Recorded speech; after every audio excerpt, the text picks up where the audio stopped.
Hello and welcome to our first webinar of 2020, Assessing the Impacts of New Mobility on Cities. My name is Brendan Williams. I am the Research Program Administrator at Portland State University's Transportation Research and Education Center. TREC leads the National Institute for Transportation and Communities, one of 7 national university transportation centers funded by the U.S. Department of Transportation.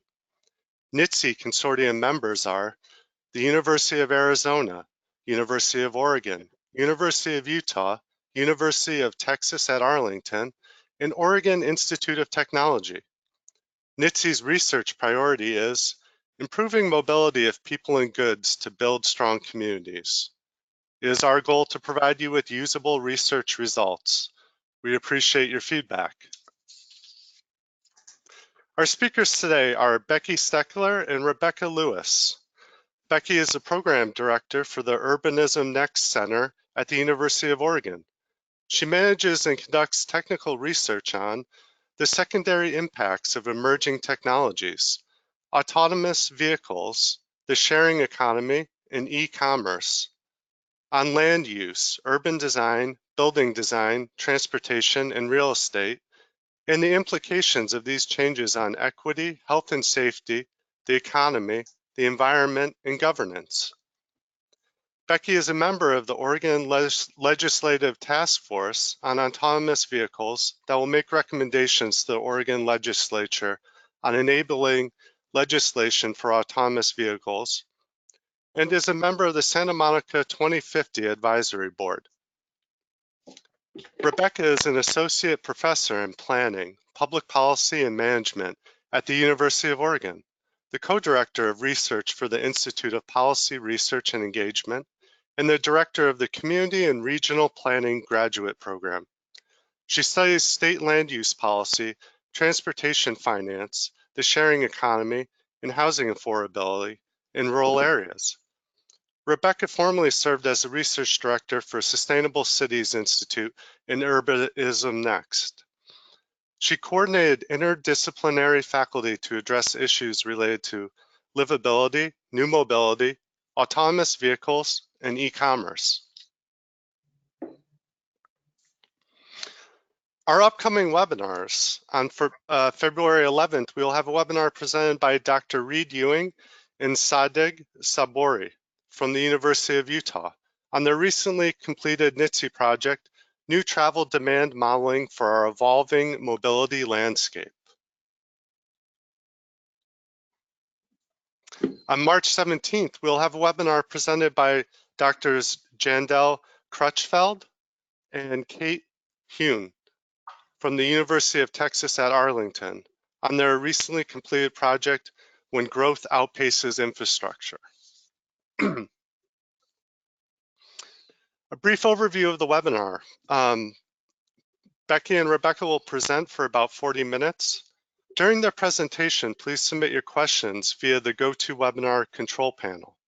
We'll have about 15 minutes after their presentation to answer as many of the audience's questions as we can. If we have more questions that go unanswered, we will try to get back to you after the webinar. We are recording today's webinar and it will be available on our website. You'll also receive an email link to it. If you are tracking professional development hours, this webinar is eligible for 1 hour of continuing education credit. Instructions on how to redeem the credit will be included in the post-webinar email. With that, I'm going to hand it over to Becky and Rebecca for their presentation.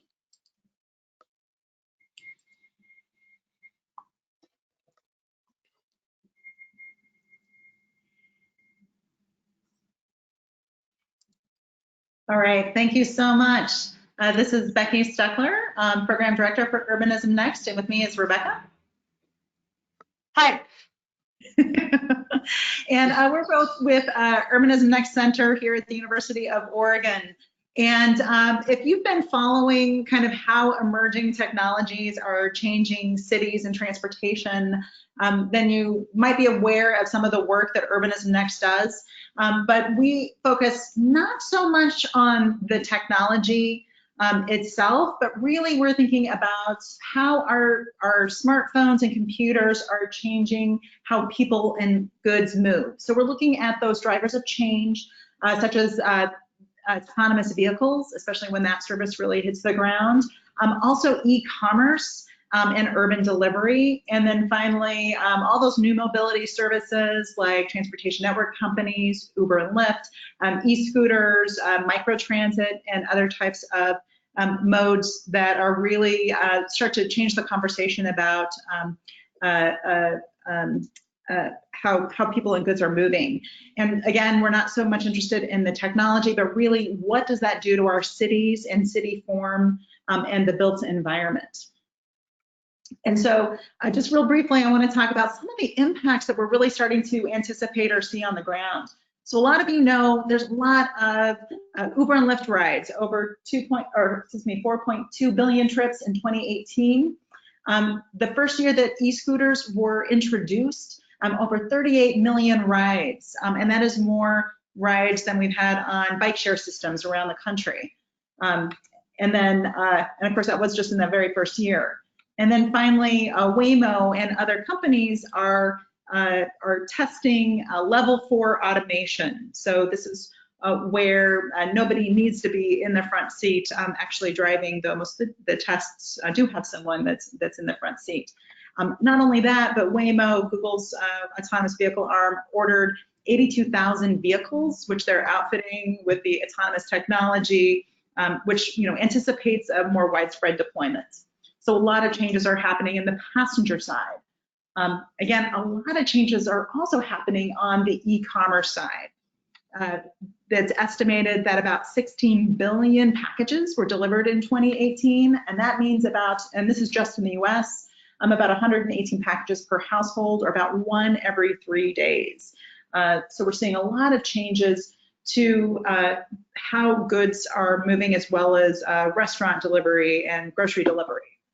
And just on a kind of very 30,000 foot level, some of the impacts that we're really focusing on are listed here, some of these multi-level impacts, whereas more and more of these services are both adopted and used, we anticipate the demand for parking to be going down as we have more things that are delivered to us, or we reduce the need to drive our own vehicles. There's also, we're starting to see the evidence that congestion is increasing, and the overall vehicle miles traveled is also increasing. Some of the research also indicates that we are replacing our scooter and Uber and Lyft rides, are replacing walk, bike, or transit rides. So we might see those modes actually going down a bit. We're also seeing an increased demand for the curb. And really the whole right-of-way. When you have a lot more scooters, millions of more scooter rides happening in bike lanes or potentially on the sidewalk, there's definitely more potential for conflict or just more demand. Of course, we're seeing a lot more delivery occur. Even just over about the last 20 years, e-commerce represented less, 20 years ago, less than 1% of all retail sales. And in 2019, I think it was just over 10% of all retail sales.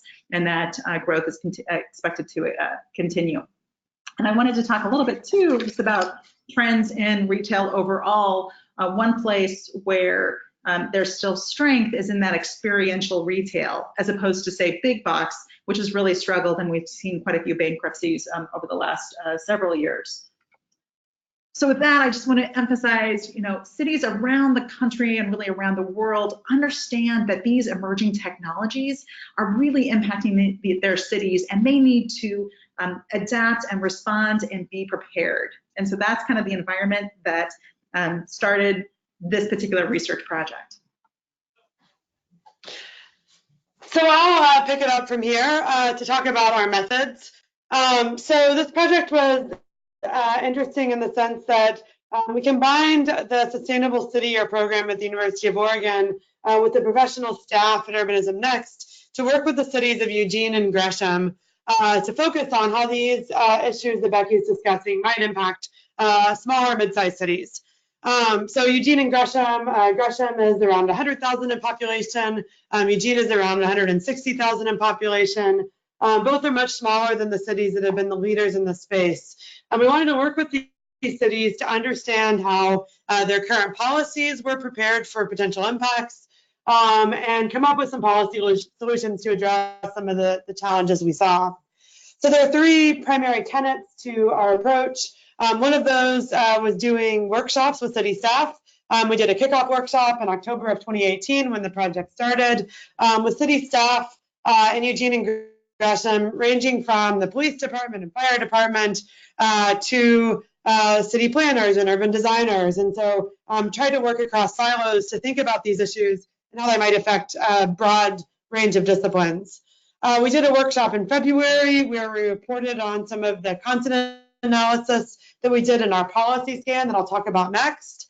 And then we did a final workshop in August of 2019 where we talked about our findings from both the policy scan and the classes that were working on these topics, and talked about how these policy recommendations might be implemented. So the central tenet there was the policy scan, the middle one here, where we looked at cities that had already addressed new mobility and autonomous vehicles and looked at the main strategies addressed within their plans.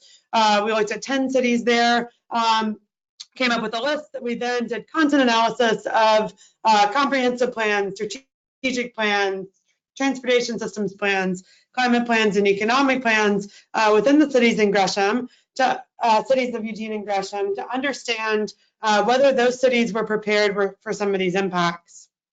Finally, one of the main methods that we used was relying on the Sustainable City Year program at the University of Oregon to look at a broad range of issues that I'll talk about on the next slide, engaging with about 150 students across 4 disciplines, looking at a range of issues from things like fiscal issues and public budgeting to design issues. So we worked with 8 different classes across the year. The Sustainable City Year program works, in this case, with 2 cities, Eugene and Gresham, and partners with classes that already exist to do applied work for the community. And so this covered the disciplines of public administration, planning, public policy, landscape architecture, and business. And the classes you see listed there, industrial ecology in the business school, growth management, transportation, land use policy, public management, through a range of methods addressed issues related to the impact of new mobility, autonomous vehicles, and e-commerce on cities. So on the next slide, I'll talk about some of the focus of some of this work and the methods that were used. So the budgeting class focused on looking at the impact of autonomous vehicles and new mobility on transportation revenues, and came up with potential revenue solutions to address the revenue gap that might be caused by new technology. Industrial ecology looked at household travel decisions. They did cost-benefit analysis, cost accounting to understand how these new technologies might affect household decisions. In the growth management class, we looked at land use plans to look at how well prepared they were for e-commerce and autonomous vehicles, looked at case studies of other places and did content analysis of these plans. The transportation planning class focused on parking and micromobility policy and did some data analysis within each city, as well as policy analysis of existing policies. The 2 public administration classes, public management and public administration, looked at data management and new mobility policy, relying on policy analysis, interviews, and case studies to make some recommendations. The landscape architecture class looked at design analysis to think about redesigning streets with new mobility in mind. And finally, the land use policy class relied on case studies to look at accessibility of non-auto means. So across these different classes, we are able to address a lot of different issues through different disciplines to come up with some different solutions. And through our workshops, we were able to understand which of these recommendations might be able to be implemented by cities like Eugene and Gresham. So overall, this was a very ambitious project, and we produced a total of 10 different reports. The first one listed here is the final report that kind of brings everything together that was released in January 2020. And then the policy scan that was done by the Urbanism Next staff was the Navigating New Mobility report. And I'm going to talk about that in a little bit of detail. But there's also 8 SCYP class reports, and I believe the slide at the very end shows where you can get all of those reports off of the NITC webpage. And so I just want to go a little bit deeper into kind of some of the things that really, that we were focused on in all of these reports, and really kind of where we focused some of the policy assessments. And by both scanning new mobility strategies from around the country, as well as also looking at the policies that both the cities of Gresham and Eugene had adopted, we came up with these 10 topic areas. And the first 7 of them are really, around the policies and ultimate goals that the city has around safety, social equity, active transportation, and more. The last 3, the informed decision-making, managing innovation, and then the fiscal impacts and new mobility revenues, are a little bit more on the process side, and really thinking about how you work with these new technologies that have some very specific kind of challenges and opportunities. And so we're going to talk a lot more about each of these topics. I just wanted to give you a sense of the types of documents that we actually reviewed as part of the policy scan.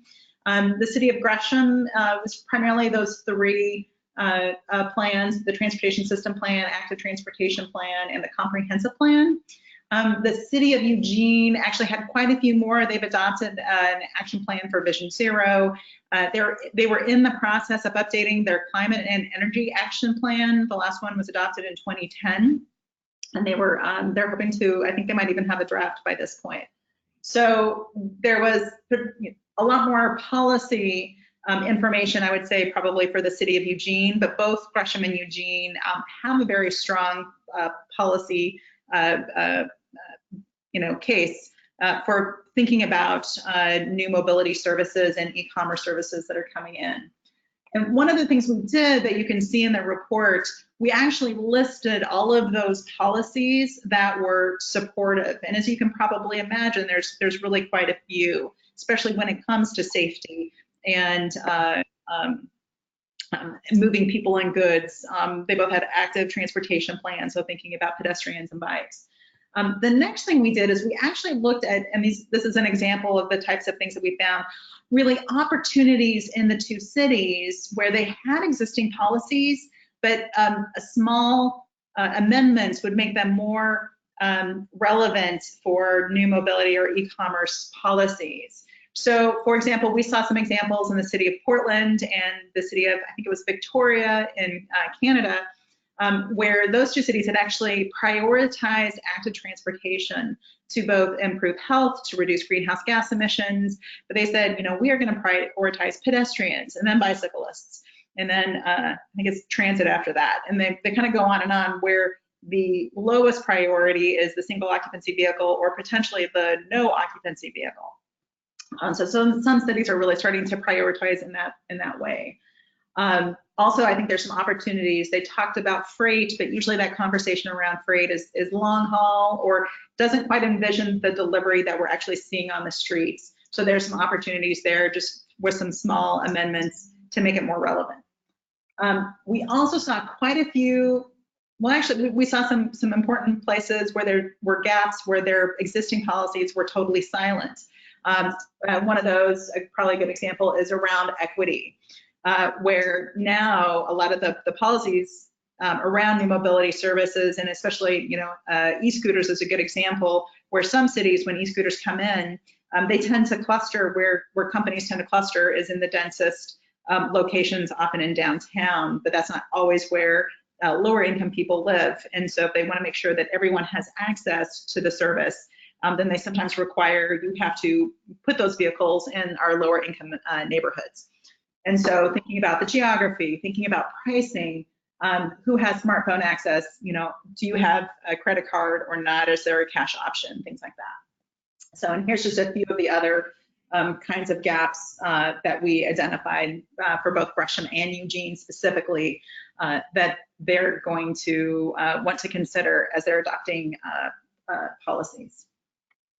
And there's a few places where I just wanted to kind of emphasize some things that really,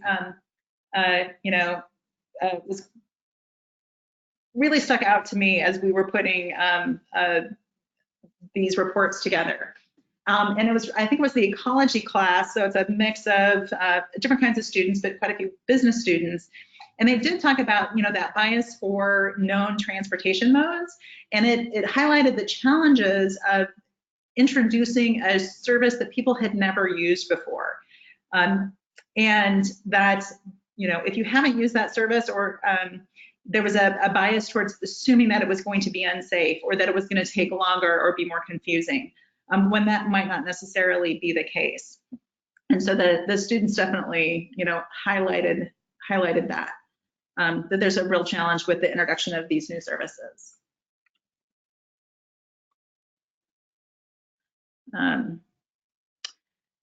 Another thing, and again, I want to say, was the ecology class, and it's I find this reiterated in additional studies, but so many of these new services, again, kind of cluster in the densest locations, and are often used. You can look at e-commerce statistics on who orders things online, and it tends to be those that have more disposable income, tend to be higher, better educated. I pulled up some statistics here just for ridership of e-scooters in Santa Monica and Portland. And, it's at least 60 in Portland. I think it was almost 70%. Over 60% of the people who are using the scooters are men. They tend to be younger. They tend to have more higher incomes and more educational attainment. And so are we really providing additional services to those that are already transportation rich, that might be, located in a place that's more centrally located and have other options? So much of the research points to a decrease in demand for parking. So many cities are beginning to rethink parking requirements, and we believe that will continue as parking demand will continue to fall as new mobility and e-commerce become more popular. But the questions are how much and where and when. And given the bias for more parking, not less, one of the things that we noticed was the need for cities to be wary of proposals to add more parking. So part of the Sustainable City Year project classes and Anne Brown's transportation planning class, there was a focus on looking at data on current utilization. So that class found that in Gresham, the parking rarely exceeded 85% utilization, bringing questions around how the city could consider developing or monetizing that parking, and pointing to the notion that there's adequate space for micromobility and loading and unloading zones within the current space allocated for parking. But parking is a key issue, particularly as it relates to land use codes and the use of public space. The other key thing going on here relates more to e-commerce and deliveries. American households are getting approximately one package delivered every 3 days. And that means that we need to rethink delivery, particularly in high density locations, but to also think about zoning and how we think about how deliveries fit into our urban form. So food delivery will likely be in cars in cities like Eugene and Gresham, but as cities get denser, you might see what's pictured here in this graphic with bike delivery. So one of the other things we thought about on the next slide has to do with how we think about the packages that are being delivered. And something that my growth management class looked at as they thought about current land development codes was how you allow for things like this, these Amazon lockers, and how you zone and plan for things like this within our land development codes. So security is driving people to want to have their packages delivered in one place. That's more efficient from a congestion standpoint in terms of FedEx trucks going to one location instead of going all over the city to drop these things off. But the question becomes where we put these in terms of high density residential locations, transit stations, parking lots, and grocery stores, and how we plan for these within current zoning. The other side of this is where things are being produced and how they're being distributed. So one of the other things that my growth management class looked at was zoning for warehouses. So a lot of the research points to a shift in the way that we're thinking about warehouse. So instead of having things that look like this current graphic with a large warehouse that's taking up a whole bunch of land, we see a shift towards more small local storage and delivery hubs within neighborhoods. And so the demand for warehousing and distribution grows, but the type of facility that we're looking at is a lot different than what we've seen in the past. And there's a need for land development codes as they think about industrial to consider that different type of retail that's different than we've seen in the past. That's great. I wanted to say too, it was interesting to see some of the suggestions that the urban design class came up with, really thinking about those new demands for space, and especially e-scooters or the interaction between pedestrians and other modes. We're going to talk a little bit more about that later. But you know, the need for all cities that have new services that are coming in to rethink and really carve out space on the sidewalk and the bike lanes and in the vehicle lanes, and really thinking again about that prioritization. And this is where prioritization, I think, would be really helpful to determine who gets prioritized in all of that space. So in our final report, we talk about two different things as the cities are considering their new mobility strategies. We have some specific recommendations for that, and then we go into some of the specific policy recommendations. But we definitely, I know when I was first getting into this, these particular topics about 2 years ago, I was like, oh my gosh, I'm going to have to learn all these new things. But really, the old rules are still the new rules. And it really starts with, you know, what do you want your community to look like? What are your values? What are the goals you're trying to achieve? And really, so many cities and communities have a very strong basis from which to work. But it has also become clear that they were going to have much more leverage with these private companies that are providing new transportation services if they work with their regional partners. And there's a certain, especially when it comes to data, there's definitely lots of benefits in working with the regional partners, the other cities that are within your area. And Eugene, for those who are not familiar, is the largest city in the southern mid-Willamette to southern Willamette Valley. Gresham is adjacent to the city of Portland, and so there's definitely opportunities there for them to work with the larger city that's within the region, as well as Metro, the regional government. Along that line, you know, developing, understanding that there's a lot of potential information that these cities can receive, and really thinking about both the data privacy and that data management plan is going to be critical. I'm going to talk about that in a few more slides.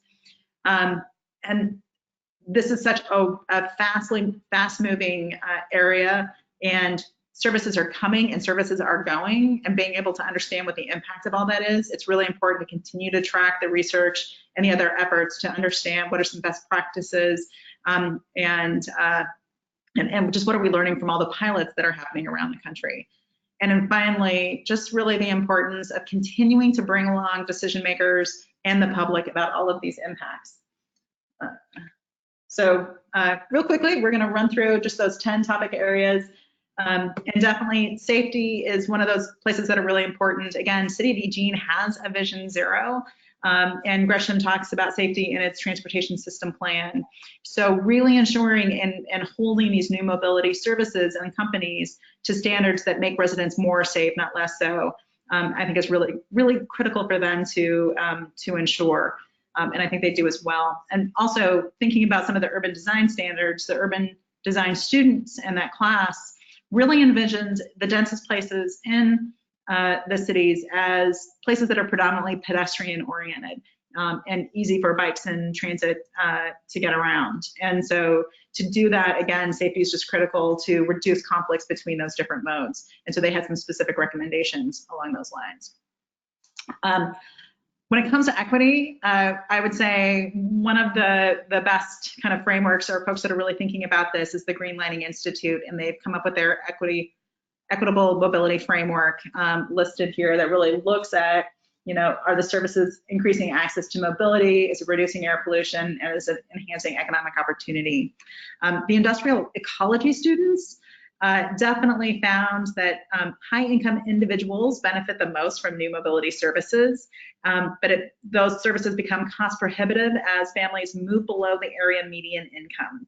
So, and this is what I'm seeing reflected in other kinds of research, that households that are younger, have higher incomes, no children, and places with strong walk, bike, and transit infrastructure and services benefited the most from new mobility, or were more likely to be using them. So again, kind of where are we clustering these services, and what does that do to the rest of the, you know, to the neighborhood and to the other people that live there.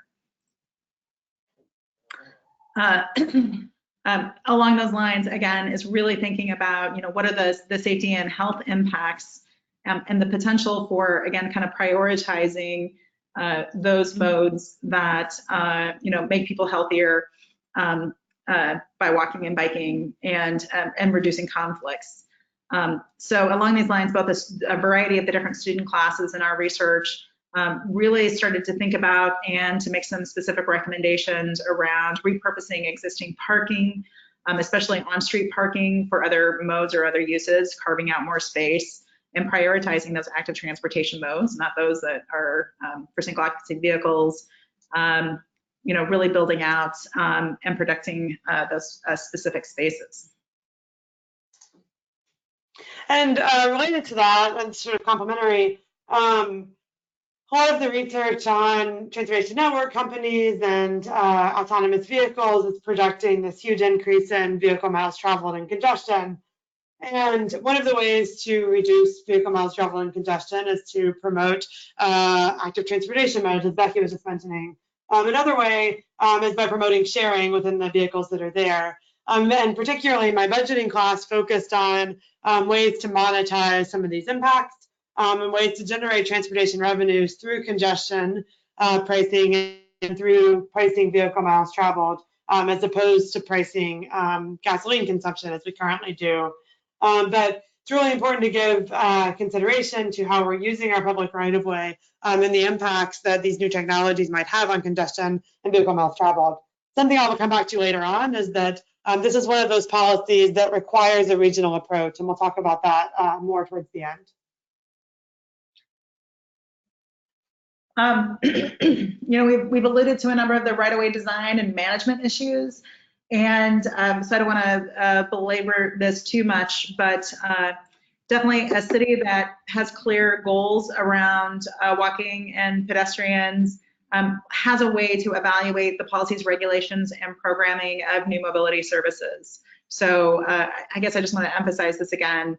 And especially this will be critical to set up ahead of time, so as you know, the potential for autonomous vehicle drones that would then be on streets or in bike lanes or on sidewalks, as well as kind of you know, other services. I mean, it's really been amazing to see the other kind of potential services as they roll out, and what will that potentially do to our cities. So having that strong those strong goals and policies related to who you're prioritizing, and then actually dedicating space in that way, I think is really critical. And we illustrated a lot of that for both the cities of Gresham and Eugene, and specific districts for them through the urban design and some of the other classes as well. So my budgeting class and growth management class both paid attention to some of the potential changes in land use and metropolitan footprint. So a lot of the research points to potential sort of expansion in the metropolitan area more broadly, but some of the policies that we looked at can address that issue. So of course, urban growth boundaries are present in Oregon, but that doesn't exist in every state. And there's a potential for sprawl to spread beyond those growth boundaries. So some of the ways to address this have to do with the way land is being used within city centers. So shifting, using policies that might encourage a shift in parking lots or vacant land to other uses, in terms of more urban type of uses in downtowns and corridors. The industrial ecology class for the business school also focused on a need to prioritize different types of modes of transportation for households located close to city center. Finally, the growth management plan class focused on ways to think about land use planning to allow for more diversity of land use types that's a little bit less Euclidean than some of our zoning has existed in the past. So allowing more e-commerce and package storage and distribution facilities closer to city center to try to diminish some of the sprawl out of those types of uses as well. Moving into the kind of some of the process and policy recommendations, it's been interesting to have the conversations, especially with smaller cities that might not have the budget or resources to do some of the data analysis that would really benefit them. And so this is again where some of that regional coordination, especially on the data management side, has been going on, especially in the Portland metro region between the city of Portland metro and then the TriMet, as well as the other regional governments and city governments. And so a lot of times I think cities tend to tell the companies, we want all your information, and they're like, that you don't really need everything. You need some very specific things. And so and it's been very, there's the companies that have already been in Uber and Lyft tended to deploy in places before cities had really thought about like what kind of information they might want or need from those companies. But definitely with Los Angeles taking the lead and preparing kind of the data requirements and developing the MDS. Now I'm blanking on what that stands for. But basically the data requirements and how that gets translated to the city and being able to analyze that information, and then ultimately working with a number of cities around the country, and I believe North America, to create the Open Mobility Foundation that really then has taken the lead on MDS and data to understand kind of what is the change that is happening, being able to analyze it, protecting the information that they are collecting and analyzing, and privacy. And so we're seeing more cities, city of both Portland and Hillsborough in the Portland metro region have adopted data privacy policies. And so that's something that we've encouraged both Gresham and Eugene to be considering as well, and really thinking about that analysis. Given that Eugene is one of the larger cities in that Mid-Willamette Valley, they might want to consider taking a lead role to help analyze data, or working with their the Lane Council of Governments, the Council of Governments there for the region, to potentially take on some of that analysis and data requirements and needs.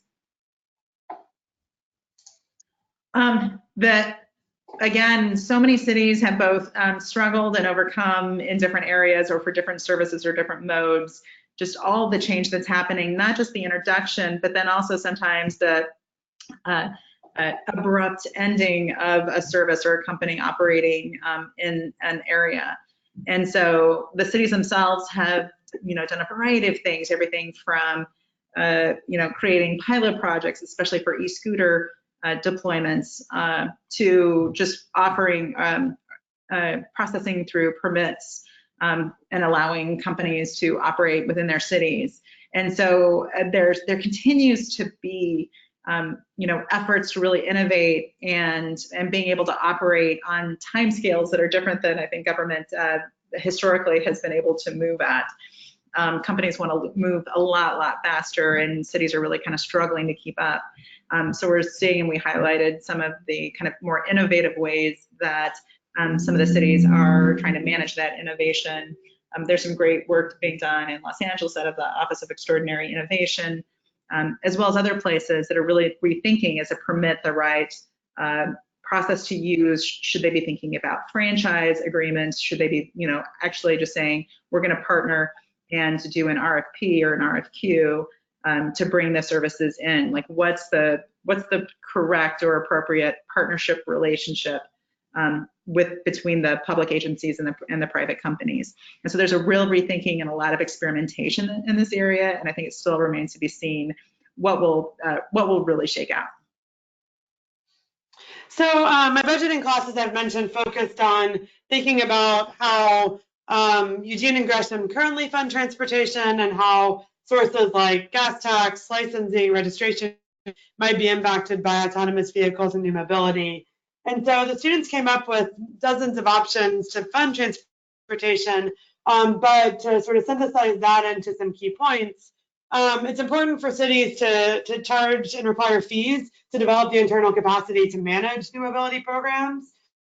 So these new mobility services require more staff time to dedicate to overseeing these things, and charging fees can help recoup or pay for some of that staff time. One of the big findings was that moving to something like a vehicle miles traveled fee or road usage charge is an important necessary component to pay for infrastructure. Students looked at all kinds of different options and thought about different rates to charge, but it really all came back to having something like a vehicle miles traveled fee in place to be able to pay for that infrastructure, particularly with a shift in energy fleet that could happen. Cities can also use pricing to manage congestion, both broadly within the region, but also in specific districts, on curbs, doing things like a curb kiss fee to think about drop-off zones, and for special events. Finally, there's a trade-off here between generating the revenue you need to pay for transportation and pricing for the goals you have in place.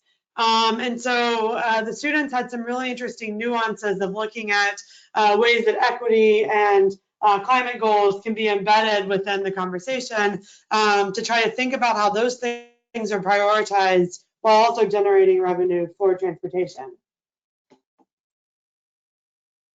So we wanted to close here with some key findings that are relevant to these medium-sized cities. These key findings came out of our August workshop where we presented all the information we just presented to you from all the classes and from the content analysis work that we had done, and wanted to point out some of the key things we saw particularly relevant to Eugene and Gresham. So both of these cities exist within broader regions. Eugene is adjacent to the city of Springfield. Gresham is adjacent to the city of Portland, and that means that many of these policy recommendations that we're making won't just happen at a city level, but need to happen at a regional or possibly state level instead. So there's a regional approach that's necessary for taxing and vehicle miles traveled and those sorts of things. There's also a power in numbers of cities working together to negotiate with private companies. We noticed more so than in larger cities that the smaller cities wanted to wait and see what happens in these bigger cities first before doing anything. So they weren't eager to be the guinea pigs, but they wanted to learn from the approaches or the missteps of the larger cities before moving forward. So there wasn't a lot of appetite in being first in terms of adopting these policies. There was an importance in these smaller cities, particularly where they have less professional councils embedded, to educate elected officials and staff about these issues. And so at this stage, it's important to get presentations and get them on board so they understand what's going on. But generally, city staff had some autonomy to sort of address these issues in ways they thought were important. Coming back to one of Becky's key points about policy recommendations was we saw a desire for values to drive decisions. So whether that be sort of fiscal prudence or climate goals, there was a sort of willingness to sort adoption of new mobility and principles alongside those things. There was also an appetite for changing codes when necessary to allow for new technology and to think about what land use codes look like relevant to autonomous vehicles and e-commerce. And so there was a willingness to consider those things and to change those things when needed. The other thing that was important was that by thinking about things like the impact on transportation revenues, that really got city staff and elected officials ears perked up in terms of making the fiscal case for why it's important to address these issues. And so if there's a sort of case to be made to generate revenue, that was something that was important to these cities. And then finally, and Becky talked very briefly about this last one, but there was a need to have sort of a repository of practices and access to information. So I'll let Becky talk about what's going on with Urbanism Next on that front now. Excellent. Thank you, Rebecca. We do have I would say definitely this project really builds upon other research that we've done in this particular area, just around the impacts of emerging technologies, thinking about the right of way, as well as, what's the potential for autonomous vehicles to impact cities' abilities to implement their climate action plans. And so, we actually released a new website just last week, urbanismnext.org, where all of these reports are available. And then as part of that effort, we actually created the Nexus, which is on the website. And this is a database and additional information that's really designed for professionals in communities across the country and elected officials and appointed officials to be able to explore so many of these topics. We also bring folks together at the Urbanism Next conference, which is scheduled in May 13th through 15th. And I'll just say we're also working with partners in Europe for an Urbanism Next Europe conference in June of this year, which we're really thrilled about. And with that, I wanted to leave some time for questions. Thank you, Becky and Rebecca. Yes, please submit your questions. We'll give you a minute.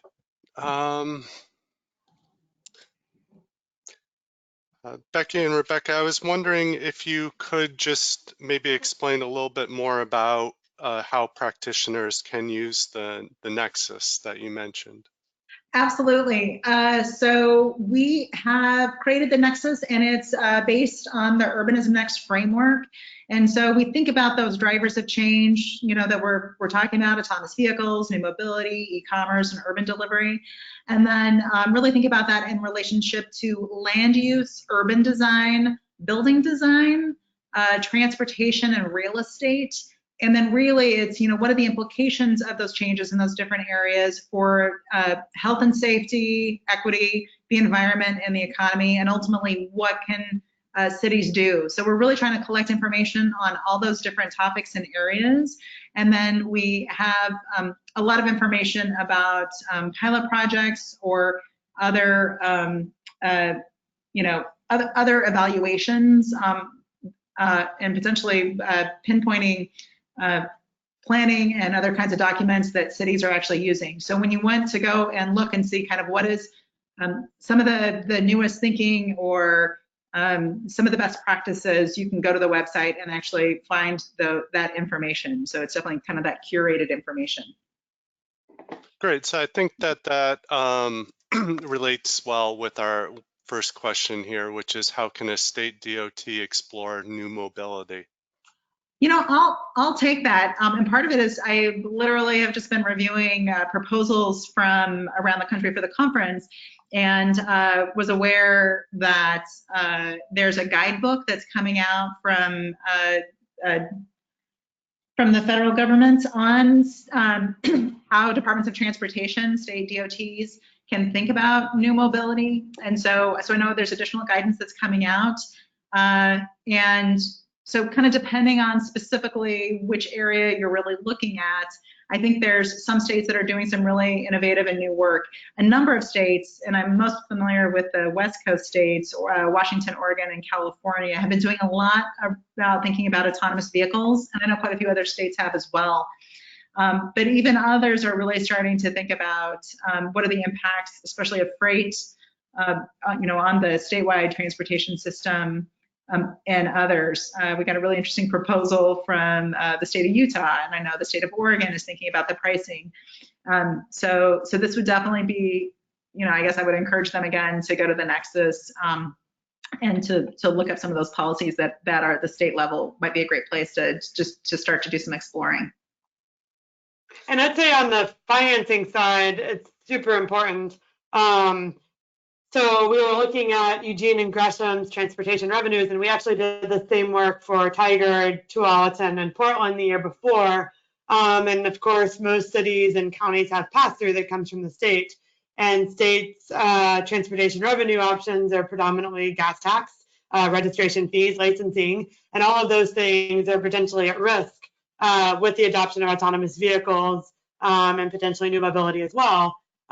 And so I presented some of this work last year at TRB, and some of the questions were, well, do states need to be thinking about this too? You're focused on the city level, and I think absolutely these revenue sources are at risk at all levels of government, and thinking in advance about how to transition our revenue models is really important.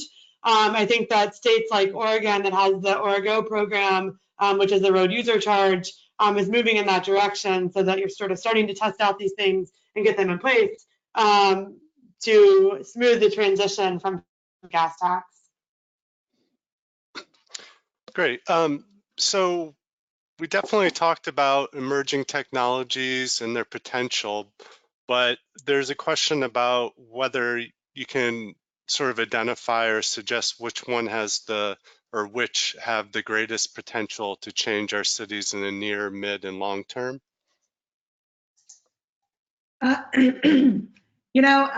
Rebecca, we'll see what you think.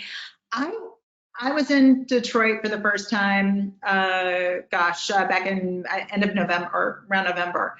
And I had never been there before, but driving down the street, and especially in areas where they have demolished quite a few of the buildings. And of course, Detroit has really seen a population decline. And so they have demolished, I think, about 20,000 buildings, and they have about another 18,000 that is slated still for demolition. And it made me think about, the potential, if all of these services result in us really decreasing our own single occupancy vehicle use, kind of the potential impact that has, and all that parking space that is already so often empty, and that space going to become even less activated, less lively.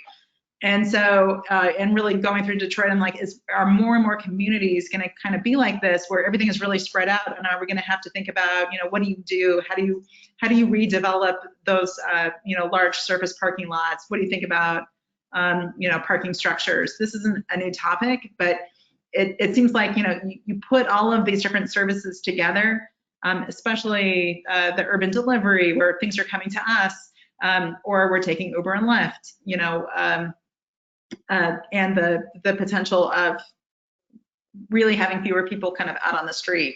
I mean, that's one of the things that's really occurred to me. I don't know, Rebecca, do you have any thoughts about specific technologies?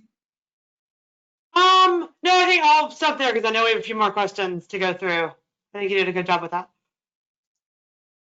Okay, so you talked about equity, and obviously in relation to emerging technologies, what have you found about traditionally underserved communities adopting new technology and methods in transportation?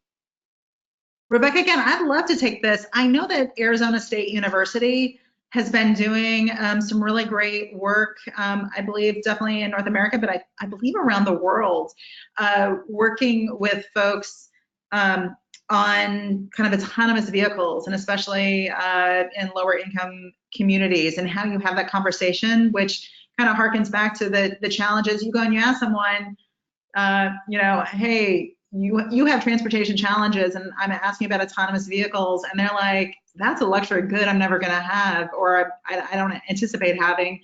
And I really just want traffic to slow down so that my kid isn't going to get hit. I mean, can't you put a stop sign in?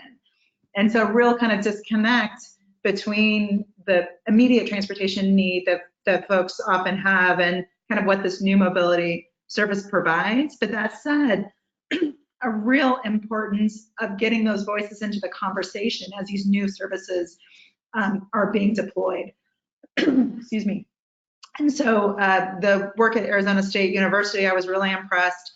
Those are often, one-day workshops that they're doing. And so there's a big chunk of it that's education and discussion, just having those conversations in a smaller group, and then really being able to explore what those policies look like. It's not a survey just asking, what do you think? It's not a short, relatively short, 1 or 2 or even 3 hour meeting. It's going to take some investment and probably some hands-on experience. Let's actually go and try these technologies out, and then really get that feedback so we can understand how does this, what are the challenges that this provides, but what are the opportunities, and how can we take advantage of those opportunities? And I'd also go back to the greenlining work. Greenlining has done some really fantastic work on that front. I imagine, though, you mentioned the new new startup companies or the emerging technologies and the companies that are running them, and how they want to move much quicker. And so what is sort of, it sounds like in order to have the equity angle, you do have to take some time and listen to people. So can you talk about that? You know, it's really been, excuse me, heartening for me to see the new mobility strategies that are being produced and the effort that cities are going through. I think there's a lot of work to do to address the inequities that are already baked into the transportation system. And so I'm heartened to see the effort. I think even more needs to happen to really make this utilized. Like, it's not enough to say, and we're seeing with this with the e-scooters, it's not enough to say you have to have a low income, program. If nobody knows about that low income, option to pay for scooters, then, they're not going to take advantage of it.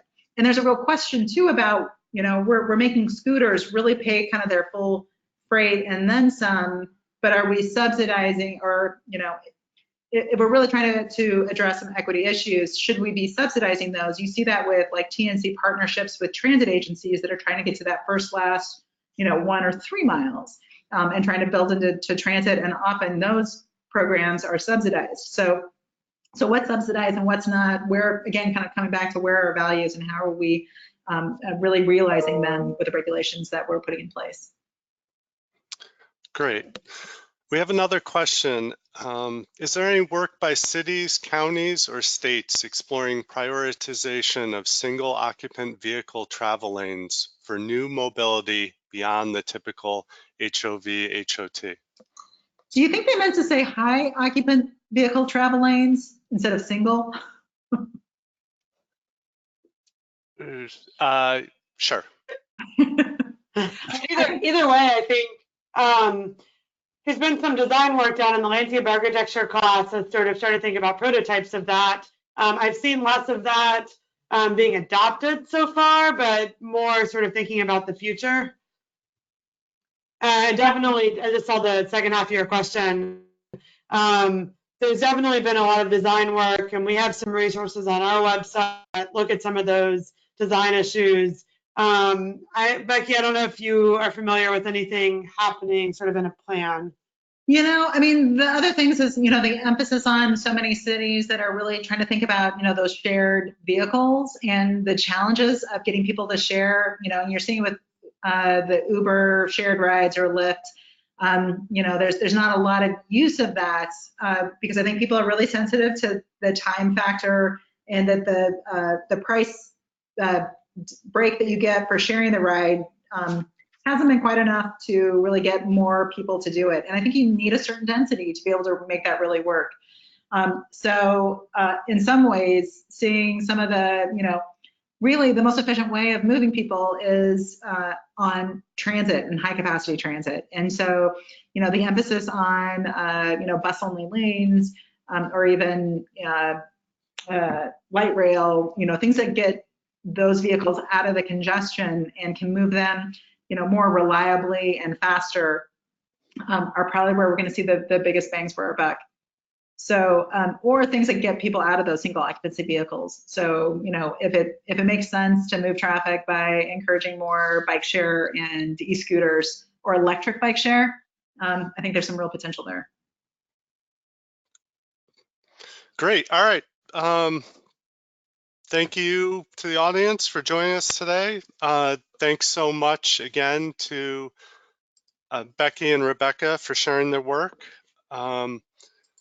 Just like to let you all know that there's plenty of resources on the NITC and TREC websites. And if you have additional questions related to the research presented today, you can email us and we will try to get that addressed for you. Otherwise, we have those 2 webinars already scheduled upcoming for February and March, and we're adding Friday transportation seminars soon, and those dates will all be, those events will all be on the NITC track websites.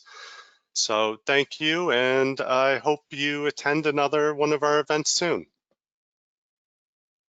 Thank you.